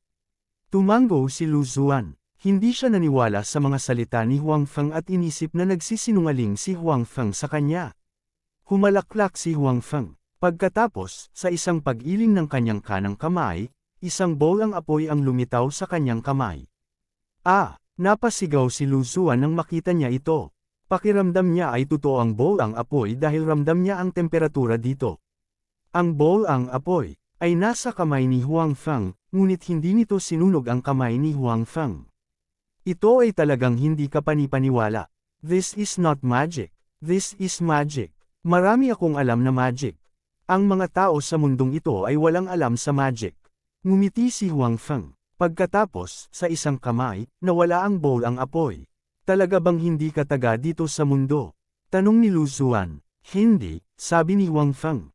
Kung ganoon pwede mo ba akong isama? Tanong ni Lu Zuan. Talagang ayaw niyang mahiwalay kay Huang Feng. Payag ka bang umalis sa mundong ito? Mayroon kang pamilya at mga kaibigan sa mundong ito. Bukod dito, mayroon kang mataas na katayuan sa industriya ng entertainment. Kung pupunta ka sa ibang mundo, mawawala ang lahat ng ito. Ang lahat ay kailangang magsimula sa simula. Bukod dito, maaaring hindi mo magawang umangkop sa bagong kapaligiran, sabi ni Huang Feng. Natural na gustong kunin ni Huang Feng si Lu Zuan, ngunit ayaw niyang pagsisihan ito ni Lu Zuan. Kung tutuusin, iba siya kina Ning Wushuang at Li Qingluo. Ang dalawang iyon ay kabilang sa panahon ng feudal. Sa kanilang mga puso, ang kanilang mga tao ay kanilang mga Diyos. Saan man pumunta ang kanilang mga tauhan, natural na pipiliin nilang sundan sila. Hindi man nila makita ang kanilang pamilya dahil dito, hindi sila masyadong mag-aatubili. Isa pa, walang pamilya ang dalawang babaeng iyon. Gayunpaman, malinaw na naiiba si Lu Zuan. Siya ay isang babae na nabuhay sa modernong mundo. Siguradong iba ang iniisip niya sa dalawang iyon. Bukod dito, sa mundong ito, mayroon siyang pamilya, magandang background, at mataas na katayuan. Kaya ba niyang talikuran ang lahat ng ito? Gaya ng inaasahan, bakas sa mukha ni Lu Zuan ang pag-aalinlangan. Wala siyang pakialam sa status niya sa entertainment industry. Gayunpaman, kung kailangan niyang iwan ang kanyang pamilya, maaaring hindi na niya sila muling makita sa hinaharap. Medyo nag-aatubili siya. Huwag kang magmadaling sagutin ako. Pag-isipan mong mabuti. Ayokong pagsisihan mo pagdating ng panahon. Sinabi ni Huang Feng, bukod dito, ayokong magsinungaling sa iyo. May iba akong babae sa mundo ko. Sa katunayan, higit sa isa. Tungkol dito, naramdaman ni Huang Feng na kailangan itong linawin kay Lu Zuan. Kung hindi, kapag dumating ang oras at hindi niya matanggap ang katotohanan, huli na para sa mga pagsisisi. Ayaw ni Huang Feng na magsinungaling sa kanya. May iba kang babae. Gulat na sabi ni Lu Zuan. Hindi pa niya narinig na sinabi ni Huang Feng na may iba siyang babae noon. Isa pa, 1 taon na silang dalawa at hindi pa nakikita si Huang Feng na may kasamang ibang babae. Sa makatuwid, naisip ni Lu Zuan na si Huang Feng ay palaging walang asawa. Tama na, tumanggo si Huang Feng at sinabi. Biglang nalungkot si Lu Zuan. Naramdaman pa niyang sinungaling si Huang Feng. Nagkaroon siya ng kasintahan at pumunta pa rin siya para i-provoke siya. Gayunpaman, sa pag-iisip tungkol dito, tila hindi niya namamalaya na naaakit siya kay Huang Feng. Wala itong kinalaman kay Huang Feng. Tsaka hindi pa nabasag ng dalawa ang window paper. Sa makatuwid, hindi maituturing na nilinlang ni Huang Feng ang kanyang damdamin. Gayunpaman, dahil sa mga salita ni Huang Feng, ganap na hindi alam ni Lu Zuan kung ano ang gagawin. Dapat ba niyang talikuran ang lahat ngayon at umalis kasama si Huang Feng na mayroon ng ibang babae? Hindi pinilit ni Huang Feng si Lu Zuan na ipahayag ang kanyang opinyon. Alam din niya na si Lu Zuan ay hindi isang ordinaryong tao. Ang kanyang kapanganakan ay nagpasya na dapat siyang magkaroon ng kanyang sariling pagmamalaki. Pipiliin ba ng gayong tao na ibahagi ang isang lalaki sa ibang mga babae? Hindi sigurado si Huang Feng. Naghiwalay silang dalawa ng ganito. Noong una, inakala ni Huang Feng na hindi na muling lalapit sa kanya si Lu Zuan. Tapos na ang usapan nilang dalawa. O kaya, magdadalawang isip siya ng matagal bago magdesisyon. Sino ang nakakaalam na darating si Lu Zuan sa susunod na araw? At saka, nagdala talaga siya ng mulita. Napatingin si Huang Feng sa kanya ng may pagtataka. Hindi niya alam kung ano ang ibig niyang sabihin. Hindi ko alam kung tama ba ang desisyon ko o hindi, at hindi ko alam kung pagsisisihan ko ba ito in the future. However, I just want to follow my heart now. Si Lu Zuan ay seryosong tumingin kay Huang Feng at sinabing, anong ibig mong sabihin? Nahirapan pa rin si Huang Feng na paniwalaan na si Lu Zuan ay gagawa ng ganoong desisyon. Iiwan ko ang natitirang bahagi ng aking buhay sa iyo. Sinabi ni Lu Zuan na may seryosong mukha, hindi mo ako mabibigo. Pero, may iba akong babae, sabi ni Huang Feng. I don't care. Anyway, I have decided to go to your world. Kung ayaw mo sa akin, wala na akong pamilya. Sabi ni Lu Zuan. Alam ng Diyos kung gaano determinado si Lu Zuan na gumawa ng ganoong desisyon. Pagkatapos ng lahat, kailangan niyang pumunta sa isang ganap na hindi pamilyar na mundo kasama si Huang Feng. Wala siyang pamilya, walang kaibigan, at ang lahat ay kailangang magsimula sa simula. Bukod dito, si Huang Feng ay may iba pang mga babae. Ito ay isang malaking hamon para sa kanya. Noong una, gusto din ni Lu Zuan na sumuko. Gayunpaman, pagkatapos bumalik kagabi, hindi siya nakatulog. Paulit-ulit niyang iniisip ang bagay na ito. Nang maisip niyang hindi na niya makikita si Huang Feng, sumakit ang kanyang puso. Sa katunayan, sa panahong ito, sadyang nawala si Lu Zuan sa paningin ng publiko dahil nalaman niyang palalim ng palalim ang kanyang nararamdaman para kay Huang Feng. Hindi niya gustong gumugol ng mas maraming oras kay Huang Feng tulad ng dati. Sa makatuwid, sinasadya niyang bawasan ang kanyang trabaho para makasama si Huang Feng ng mas maraming oras. Ngayon, halatang mahirap para sa kanya na iwan ng tuluyan si Huang Feng. Sa katunayan, nang iligtas siya ni Huang Feng sa unang pagkakataon sa hotel, nahulog na siya sa kanya. Gayunpaman, sa oras na iyon, siya ay mahiyain at walang karanasan sa lugar na ito, kaya hindi siya umamin kay Huang Feng. Gayunpaman, pagkatapos noon, palagi na siyang nagkukusa na lapitan si Huang Feng. Si Lu Zuan ay isang napaka-opinionated na tao. Dahil nakagawa na siya ng desisyon, hindi siya madaling sumuko dahil sa panlabas na mga kadahilanan. Sa makatuwid, sa huli, pinili pa rin niyang umalis kasama si Huang Feng kahit na maraming paghihirap. Kabanata 1528, napag-isipan mo na ba talaga? Tanong ni Huang Feng. Oo, sabi ni Lu Zuan na may matatag na ekspresyon. Mabuti naman, sinabi ni Huang Feng, dahil may ilang araw pa, dapat kang gumugol ng mas maraming oras sa iyong pamilya. Hindi magiging madali na makita sila sa hinaharap. Pwede ba tayong magkita ulit? Naunawaan ni Lu Zuan ang kahulugan ng mga salita ni Huang Feng. Noon, sinabi ni Huang Feng na hindi na sila muling magkikita. Oo, pero mas mahaba ang pagitan. Sinabi ni Huang Feng, mga isang beses sa isang taon. Minsan sa isang taon. Buti naman. Akala ko hindi na kita makikita. Biglang naging masaya si Lu Zuan. Dati, kapag abala siya sa trabaho, ilang beses lang siya umuwi sa isang taon. Kung aalis siya kasama si Huang Feng ngayon, makikita niya ang kanyang pamilya isang beses sa isang taon. Iyon ay medyo maganda, si Lu Zuan ay labis na nasisiyahan dito. Kaya, sa susunod na mga araw, nanatili si Lu Zuan sa kanyang pamilya. Kasabay nito, sinabi rin niya sa kanyang pamilya ang tungkol sa kanyang desisyon. Siyempre, hindi niya sinabi na si Huang Feng ay hindi mula sa mundong ito at gusto niyang umalis sa mundong ito kasama si Huang Feng. Sa halip, sinabi niya na plano niyang umalis. Kasama si Huang Feng, baka hindi na siya muling pumasok sa entertainment industry sa hinaharap. Nais niyang manirahan sa pag-iisa kasama si Huang Feng. Kaugnay nito, mayroon pa ring ilang opinyon ang pamilya ni Lu Zuan. Hindi sila tumutol sa usapin sa pagitan ni Lu Zuan at Huang Feng. Nakita na nila ang kakayahan ni Huang Feng noon.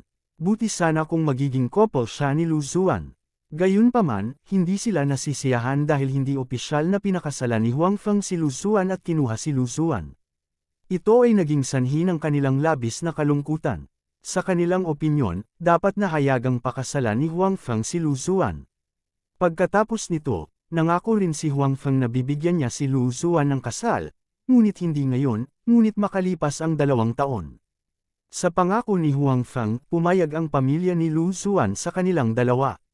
Matapos marinig ni Lu Zuan ang pangako ni Huang Feng, napakasaya rin niya. Originally, handa na siya na hindi magkaroon ng kasal. Pagkatapos ng lahat, si Huang Feng ay may higit sa isang babae. Bukod dito, hindi niya alam kung kailan siya makakabalik sa hinaharap. Hindi niya inaasahan na si Huang Feng ay gagawa ng ganoong pangako sa kanyang pamilya.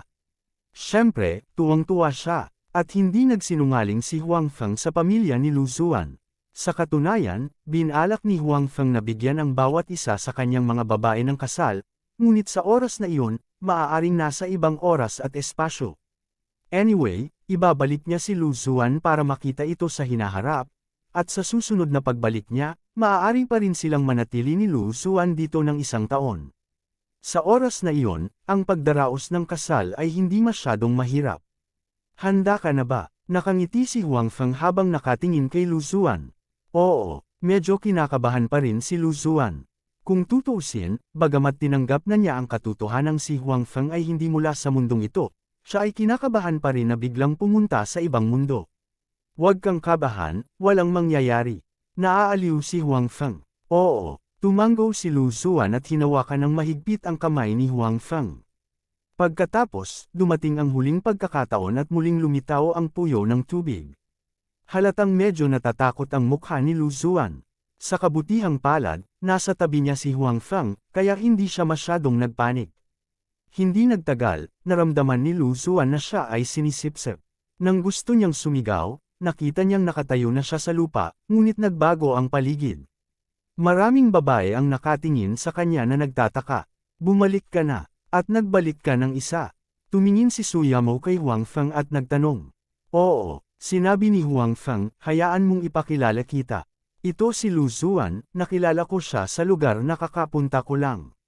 Pagkatapos noon, sinabi ni Huang Feng kay Lu Zuan, na may nervyos at curious pa ring ekspresyon sa kanyang mukha, ito ang mundong ginagalawan ko. Ang mga dilag na ito ay ang mga sinabi ko sa iyo noon, aking mga babae. Pagkatapos, isa-isang ipinakilala ni Huang Feng si Su Yamo at ang iba pang mga babae kay Lu Zuan. Nakilala rin ni Lu Zuan ang mga babae, at si Su Yamo at ang iba pang mga babae ay inilibot din ang kanilang mga mata kay Huang Feng. Pagkatapos nun, wala na silang sinabi. Gayunpaman, nakikita pa rin ni Huang Feng ang babala sa mga mata ni Su Yamo. Sa katunayan, hindi inaasahan ng mga babae na ang storage box ni Huang Feng ay may function lang na maglabas ng mga tao, at napakabilis ni Huang Feng na naglabas ng isang babae. Kung maglalabas siya ng isang babae sa tuwing pupunta siya sa isang espasyo, hindi nila ito kakayanin. Sa katunayan, napagpasyahan na ni Huang Feng na gagawin niya ang lahat ng kanyang makakaya na huwag pukawin ang mga babae kapag pumunta siya sa ibang mga lugar sa hinaharap. Sapat na ang mga babae niya. Kung magkakaroon siya ng higit pa, hindi lang si Su Yamo at ang iba pang mga babae ang magkakaroon ng problema dito, maging siya mismo ay hindi ito kakayanin. Sa kabutihang palad, kahit na binalaan ni Su Yamo si Huang Feng, wala siyang masyadong galit kay Lu Zuan. Nagkusa pa siyang batiin si Lu Zuan at tulungan siyang ipakilala ang sitwasyon dito. Dahil dito, si Lu Zuan, na medyo kinakabahan pa, ay tumahimik ng husto. Pagkatapos ng pagpapakilala ni Su Yamo, marami ring natutunan si Lu Zuan tungkol sa mundong ito. Nalaman niya na walang gaanong pagkakaiba sa pagitan ng mundong ito at ng sarili niyang mundo. Kaya lang, magkaiba ang kasaysayan at kultura ng dalawang espasyo. Kahit na ang wika ay hindi gaanong naiiba, ngunit may ilang mga pagkakaiba sa mga karakter. Sa katunayan, pagkatapos makuha ni Lu Zuan ang script ni Huang Feng, interesado siya sa wika ni Huang Feng at lihim na natutunan ang maraming. Sa makatuwid, hindi siya nahirapang kilalanin ang mga karakter na Chino. Sister Lu Zuan, magiging miyembro ka ng pamilyang ito sa hinaharap. Huwag kang mag-alala at manatili dito, sabi ni Su Yamo kay Lu Zuan. Salamat, Ate Yamo. Pasasalamat na sabi ni Lu Zuan. Nakita rin niya na si Su Yamo ang pinuno ng mga babaeng ito, kaya dapat siya ang pangunahing asawa. Noong una, inakala ni Lu Zuan na magugulo siya sa ibang mga babae ni Huang Feng pagkatapos na pumunta rito. Naghanda na siya sa bagay na ito. Sa hindi inaasahan, ang mga babaeng ito ay nakakagulat na madaling kausap. Kakapunta mo lang dito, kaya dapat marami kang hindi pamilyar. Kung may hindi ka maintindihan, pwede mo kaming tanungin, sabi ni Su Yamo kay Lu Zuan. Bagamat binalaan niya si Huang Feng, wala siyang gaanong galit kay Lu Zuan, isang babaeng umalis sa sarili niyang mundo, sa kanyang pamilya, at sa kanyang mga kaibigan. Maraming sumuko si Lu Zuan para sa pag-ibig. Kung patuloy niyang pahihirapan si Lu Zuan, walang tatayo para sa kanya. Nakakaawa talaga. Gayunpaman, makikita rin na ang damdamin ni Lu Zuan para kay Huang Feng ay tunay na taos-puso. Para sa relasyong ito, marami siyang isinuko. Sumakit ang puso ni Su Yamo para sa kanya. Oo, kung may hindi ka maintindihan, magtanong ka na lang. Sinabi rin ni Exi Mengjiao. Bagamat siya ay karaniwang mukhang mayabang, sa harap ng bagay ni Lu Zuan, siya at si Su Yamo ay may parehong ideya. Maaari nilang sisihin si Huang Feng, ngunit hindi nila masisisi si Lu Zuan. Nakakaawa na siyang pumunta sa hindi pamilyar na lugar na ito ng mag-isa. Natural, hindi na nila siya kayang aibuli. Malinaw na ganoon din ang ideya ni Tang Mazo. Salamat, taos-pusong sabi ni Lu Zuan. Malinaw, ang mga babae ni Huang Feng ay mas madaling pakisamahan kaysa sa inaakala niya. Huang Feng, kailan mo ilalabas ang dalawa pang babae? Tumingin si Su Yamo kay Huang Feng at nagtanong. Dahil maaaring ilabas ni Huang Feng si Lu Zuan, dapat niyang mailabas ang dalawa pang babae sa lalong madaling panahon. Alam ni Su Yamo at ng iba pa ang tungkol sa pagkakaroon ni Ning Wushuang at Li Qinglu. Dati, hindi sila mailabas ni Huang Feng, ngunit ngayon, dahil posible, tiyak na ilalabas niya sila. Pagkatapos ng lahat, si Huang Feng ay nakatira pa rin sa Earth sa halos lahat ng oras. Imposible para sa kanya na panatilihin sina Ning Wushuang at Li Qinglu sa isa pang space-time. Malapit na, sinabi ni Huang Feng, babalik si Xiaoru. Pagbalik niya, tatawagan natin sina Binyan at Zaio. Magsasama-sama tayo sa isa pang space-time at gagawin itong bakasyon. Pagkatapos, ibabalik natin sina Wushuang at Xinglo.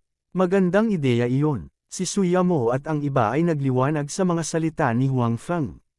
Hindi pa sila nakapunta sa ibang space-time at napaka-curious tungkol dito. Ngayong gustong dalhin sila ni Huang Feng doon, natural na. Napakasaya nila. Pagkatapos ng diskusyon, naghanda ang lahat para magpahinga.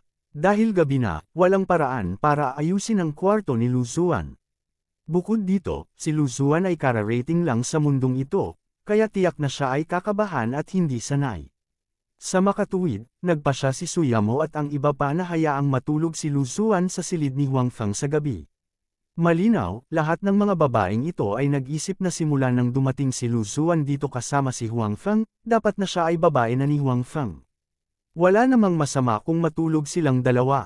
Gayunpaman, halatang hindi nila alam na matagal nang hindi maliwanag sina Huang Feng at Lu Zuan. Nang mag-teleport na sana sila pabalik sa Earth, kinumpirma nilang dalawa ang kanilang relasyon. Hindi pa nila natuklasan ang pinakakilalang bagay. Gayunpaman, hindi tumutol si Lu Zuan sa kaayusan na ito. Sa halip, sumang-ayon siya na may pulang mukha. Noong una siyang pumunta dito, medyo natakot siya. Ang pagiging makasama ni Huang Feng ay nagbigay sa kanya ng pakiramdam ng seguridad sa kanyang puso. At saka, hindi naman kasi sila natulog sa iisang kwarto. Gayunpaman, alam din ni Lu Zuan na ang ngayon ay malinaw na iba sa dati.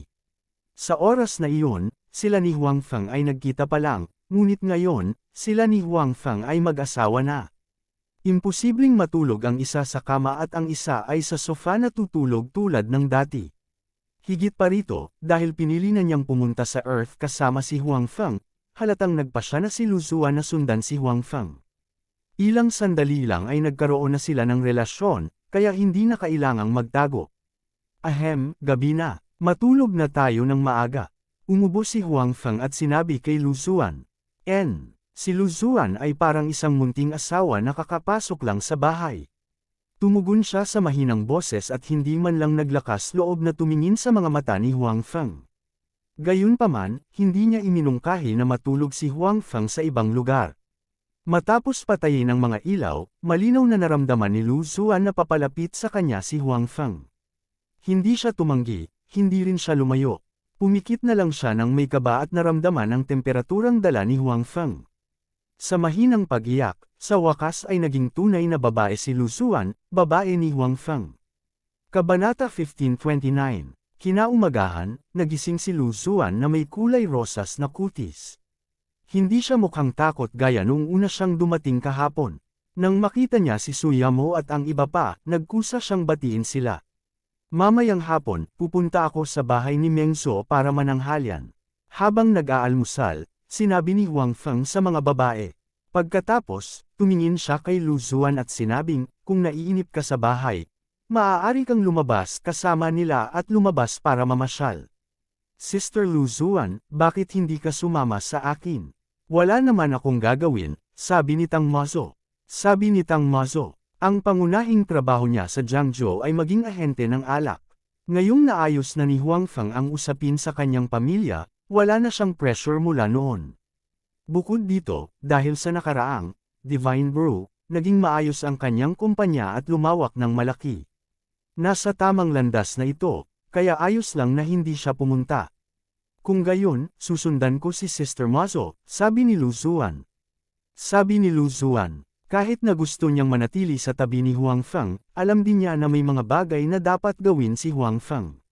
Bukod dito, nais niyang ganap na mabuo sa malaking pamilyang ito, kaya tiyak na kailangan niyang magkaroon ng magandang relasyon sa ilang mga batang babae dito. Hindi masamang bagay na magkaroon ng higit na pakikipag-ugnayan sa kanila. Okay, tumango si Huang Feng. Pagkatapos, naghiwalay ang iilan sa kanila pagkatapos ng almusal. Si Huang Feng ay pupunta sa ibang espasyo saglit. Doon, maaaring manatili siya ng 1 taon. Sa katotohanan, ito ay magiging 1 buwan. Tiyak na kailangan niyang harapin ang maraming bagay ng maaga. Sumali rin si Tanying sa grupo ni Lu Zuan at Tang Mazo. Lumabas silang tatlo para maglaro. Maaari nilang alagaan ang isa't isa, at magiging masigla ito. Pagkatapos magtrabaho ng kalahating araw sa umaga, dumating si Huang Feng sa bahay ni Zhu Lingyun sa tanghali. Xiao Feng, nandito ka na pala. Pasok ka na. Ang nagbukas ng pinto ay ang ina ni Zhu Lingyun. Nang makita niya si Huang Feng, nagliwanag siya sa tuwa. Pagkatapos ng lahat, iniligtas ni Huang Feng ang kanyang asawa mula sa mga kamay ng hari ng impyerno. Natural, maganda ang impresyon niya kay Huang Feng. Bilang karagdagan, si Huang Feng ay ninong ni Zhu Mengzhou. Sa ganitong paraan, natural na mas malapit ang relasyon ng dalawang pamilya. Bukod dito, gusto pa rin ng ina ni Zhu Lingyun na itugma si Huang Feng sa kanyang anak, kaya natural, mas masigasig siya kay Huang Feng. Hello, Auntie, bati ni Huang Feng. Daddy, Daddy. Sa sandaling pumasok si Huang Feng sa pinto, tumakbo ang maliit na babae palabas ng kanyang silid at sumugod sa mga bisig ni Huang Feng. Sabado ngayon, kaya hindi na kailangang pumasok sa paaralan ng batang babae. Namiss mo ba si Daddy? Nang makita ni Huang Feng ang batang babae, siya ay nasa mabuting kalagayan.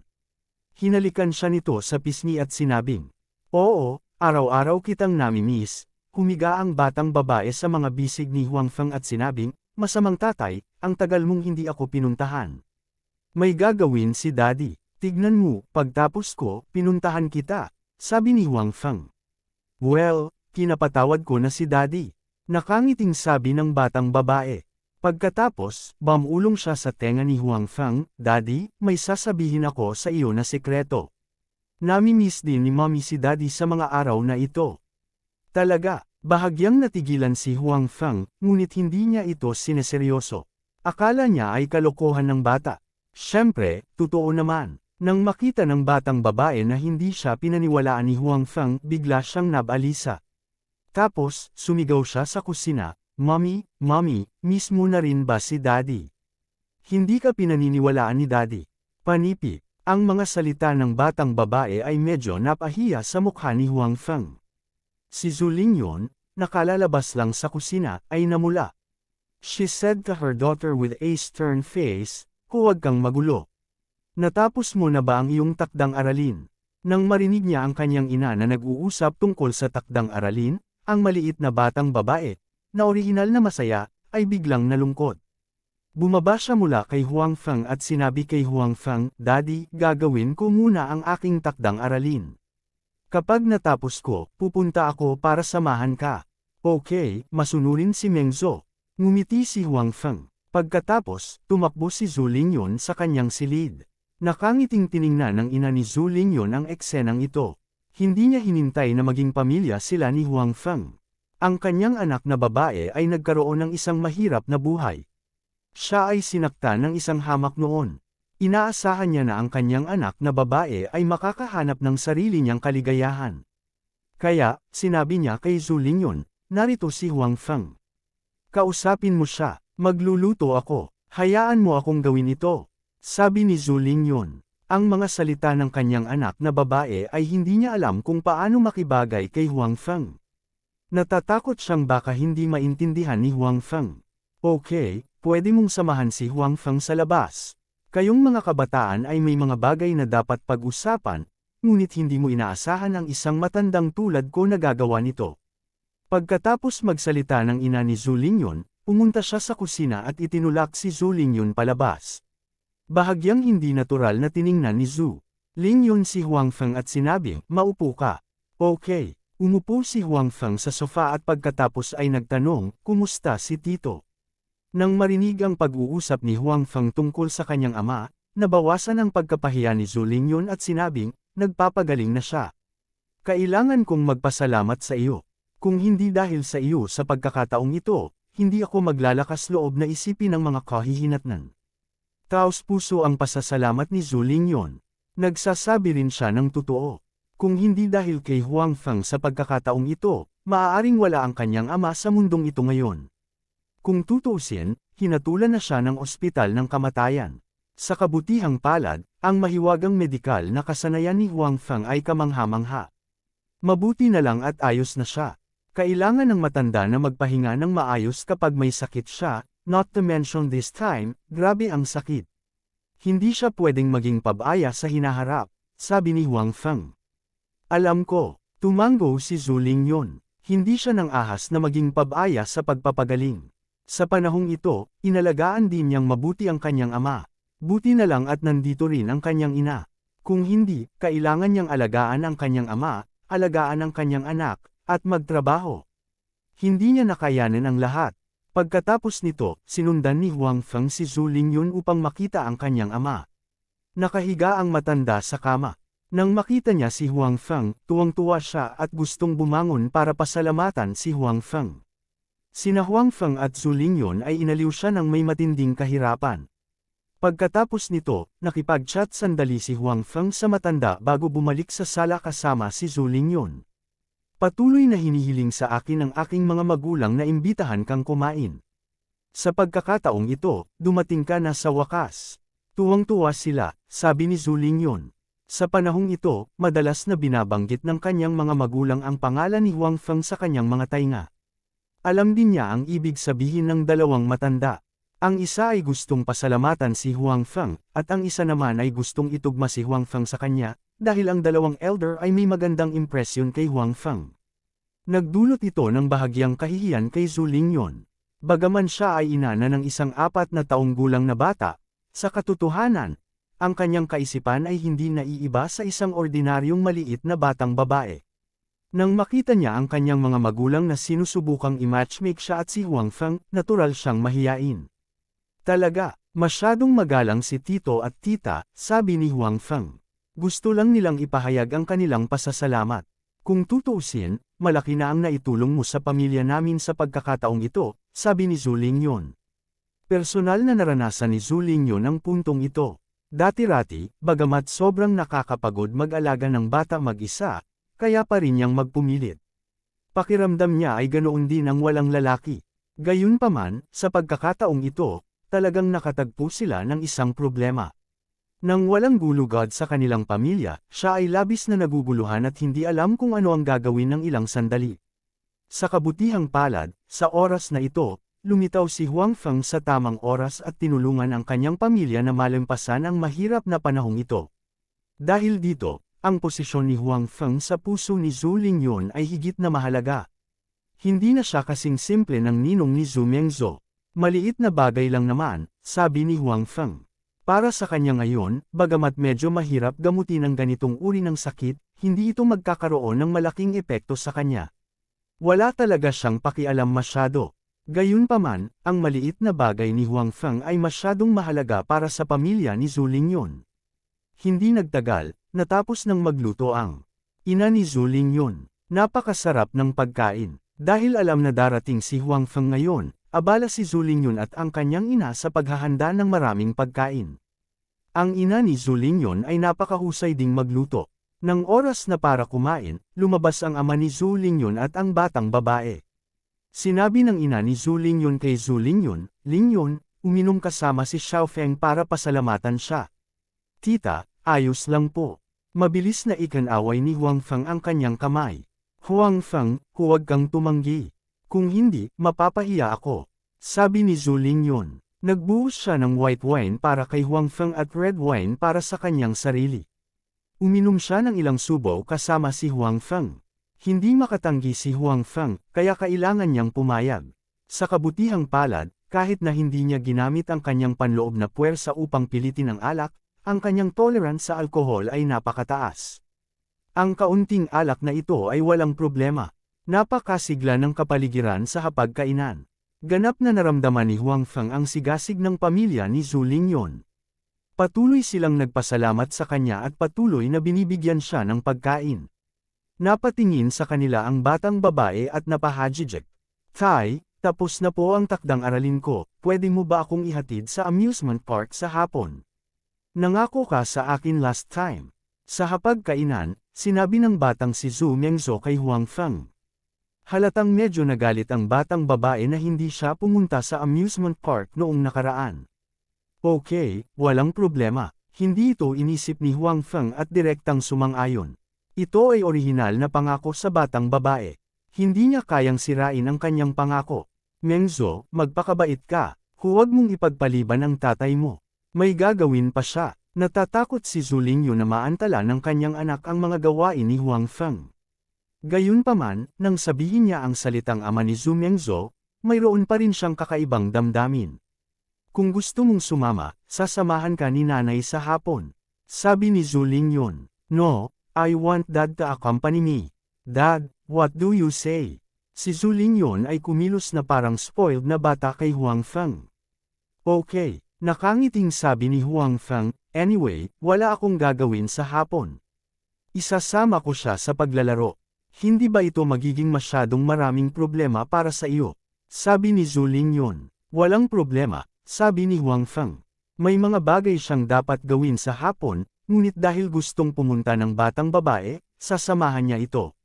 Kung tungkol sa iba pang mga bagay, maaari silang gawin bukas. Lingyun, samahan mo kami sa hapon.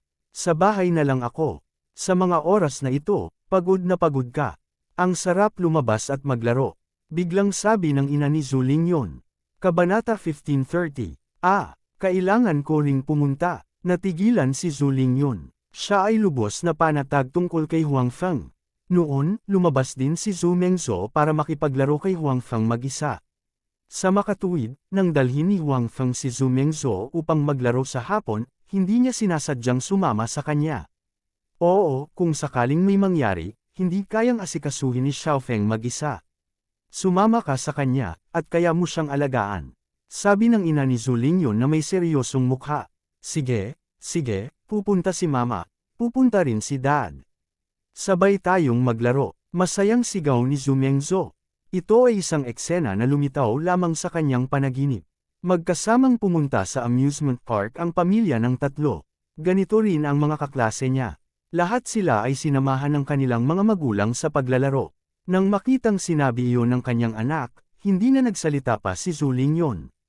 Masarap makipaglaro at alagaan ang isa't isa. Gayunpaman, kahit anong tingin ni Zhu Lingyun sa kanyang ina, naramdaman niyang hindi dapat ganoon kadali ang kahulugan ng kanyang ina. Sa pag-iisip muli, sa mga araw na ito, palagi siyang tinatanong ng kanyang ina kung ano ang nararamdaman niya kay Huang Feng at gustong ay pareha siya kay Huang Feng. Naiintindihan ni Zhu Lingyun ang mabuting hangarin ng kanyang ina. Sana ay hindi ito makita ni Huang Feng. Kung hindi, ito ay masyadong nakakahiya. Nahihiyang nag-isip si Zhu Lingyun. Palagi niyang nararamdaman na mas matanda siya kay Huang Feng ng ilang taon.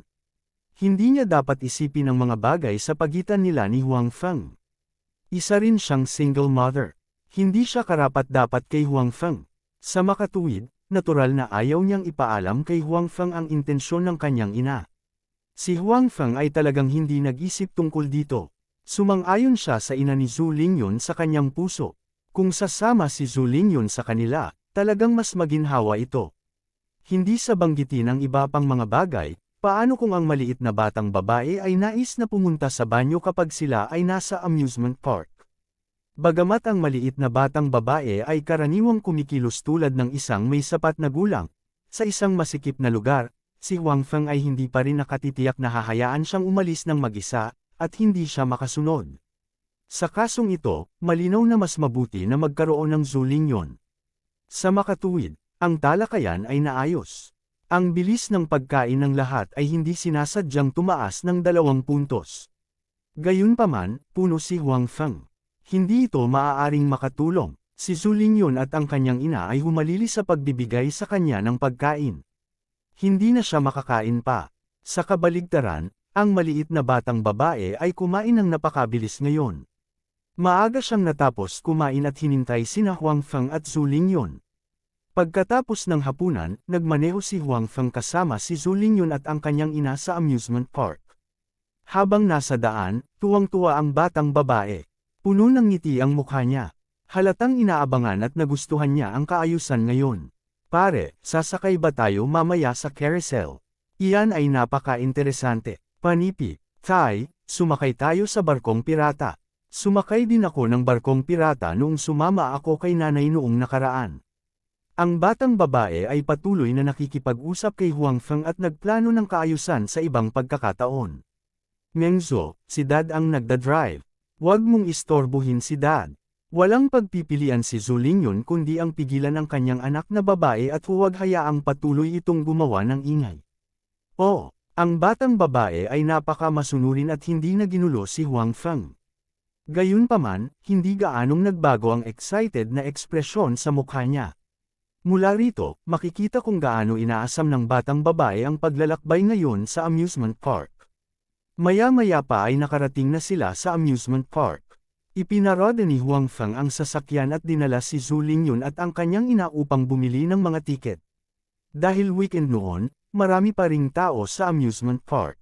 Karamihan sa kanila ay mga magulang na may mga anak na nilalaro. Wow, ang daming bata. Tay, tara laro na tayo.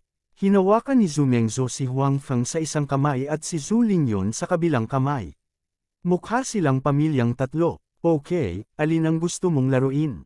Sasamahan ka namin, sabi ni Huang Feng. Lumabas siya ngayon para samahan ang batang babae na masayang maglaro. Natural, hindi niya papansinin ang intensyon ng batang babae. Kaya, excited na hinayla ng batang babae si Huang Feng at ang kanyang ina para maglaro ng merry-go-round, bumper car, pirata ship, at iba pa. Kadalasan, sinasamahan ni Huang Feng ang batang babae sa paglalaro, habang si Zhu Lingyun ay nanunood sa gilid. Nang maglaro sila sa parent-child photo studio, kumuha ang tatlo ng ilang larawan ng magkasama.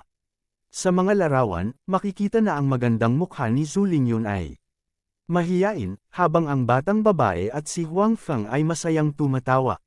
Mengzhu, nang pigilan ng batang babae si Huang Feng at gustong pumunta sa isa pang proyekto para maglaro, bigla niyang narinig na may tumawag sa kanya. Lumingon ang maliit na babae at biglang naging masaya. Han, ikaw pala, naglalaro ka rin sa amusement park kasama ng mga magulang mo. Lumakad si Zhu Mengzhou at binati ang batang tumawag sa kanya. Parang magkakilala ang dalawa. Oo, madalas akong dinadala ng mga magulang ko sa amusement park.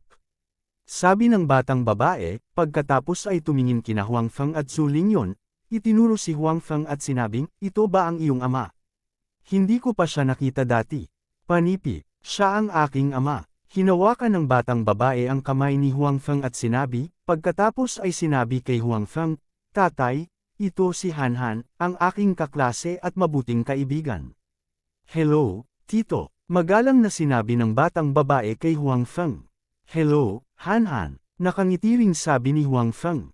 Sa likod ni Han, mayroon ding mag-asawa, na dapat ay mga magulang ni Han.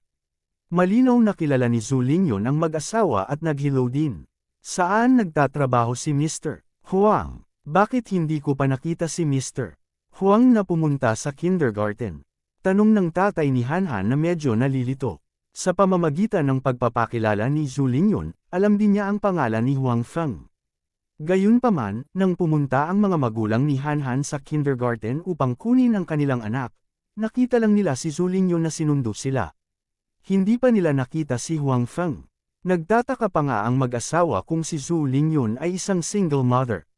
Kung hindi, papunta man ito o galing sa paaralan o sa komperensya ng magulang guro, bakit hindi nagpakita ang ama ni Zhu Mengzhou dati? Sa katunayan, maraming mga magulang sa kindergarten ang may parehong tanong.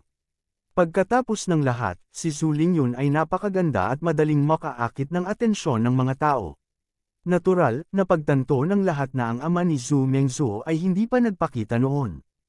Hindi naman, maliit na kumpanya ang pinamamahalaan niya at naging abala sa trabaho noon, kaya napabayaan niyang alagaan ang bata. Nakangiting sabi ni Huang Feng. Mula sa kahulugan ng kanyang mga salita, halatang hindi niya alam ang katotohanan na ang batang babae ay mula sa isang solong magulang na pamilya. Sa makatuwid, tiyak na ayaw ni Huang Feng na ilantad ang bagay na ito sa harap ng batang babae. Palihim na tiningnan ni Zhu Lingyun si Huang Feng nang may pasasalamat. Malaki ang pasasalamat niya na matutulungan siya ni Huang Feng na malutas ang problemang ito. Sa loob ng mahabang panahon, ayaw niyang malaman ng ibang mga bata sa kindergarten na ang batang babae ay mula sa isang solong magulang na pamilya. Natatakot siya na baka murahin ng ibang mga bata ang kanyang anak at ay bully siya, kaya sinubukan niyang magpanggap na normal lang ang pamilya niya. Si Huang Feng ay halatang napakatalino. Napagtanto niya ang puntong ito at tinulungan si Li Tianlan na maayos ang mga bagay-bagay.